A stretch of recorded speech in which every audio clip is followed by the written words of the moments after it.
And when you teach in China, you start at 8 in the morning and you don't get done till 5 at night. You teach the whole day. They were sitting there, all 22 of them, and I looked around and I said, now, if we get caught, what will happen to me? They said, oh, you'll get deported in 24 hours and we'll go to prison for 3 years. I said, you're kidding. How many of you have been in prison for your faith? Out of 22, 18 raised their hands. I thought, no way. I looked at him and I said, you 22 people, how many people do you oversee? Because they were all of these small group leaders, underground church leaders in the Hunan province. I said, how many, if you counted up all the people under your jurisdiction, how many would it be? And they counted them up and they said, little over 20 million. I said, what? See, we forget there's 1.3 billion people in China. This is crazy. Well, I had 15 Bibles and I passed them out. Obviously 7 didn't get them. And I said, let's turn to 2 Peter chapter 1 and we're going to read it. And just then one lady handed hers to somebody next to her. And I thought, interesting.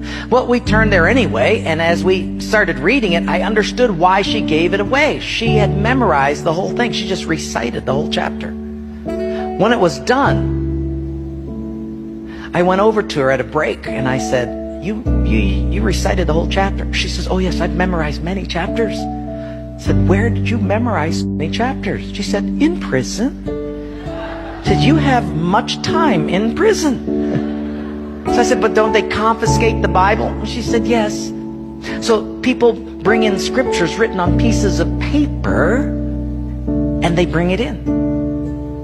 So I said, but then if they find that piece of paper on you, won't they confiscate that? She said, oh yes, that's why you memorize it as fast as you can. Because even though they can take the paper away, they can't take what's hidden in your heart. I thought, wow. Well, after 3 days, you fall in love with these people. And when it was done, I said, how can I pray for you? I'm going to go back to America. You guys have been just so wonderful. How can I pray for you? They said, you know, Wayne, you guys can gather like this whenever you want to in America. We can't. Could you pray that one day we'll be just like you? And I looked at him and I said, I will not do that. Big incredulous eyes looked at me and they said, why? I said, because you guys rode a train for 13 hours to get here. In my country, if you've got to drive more than an hour, people don't come. You sat on a wooden floor for 3 days. In my country, if people have to sit more than 40 minutes, they leave. You sat not only here for 3 days on a hard wooden floor, but you did it without air conditioning. In my country, if it's not padded pews and air conditioning, people don't often come back. In my country, we have an average of 2 Bibles per family. We don't read any of them.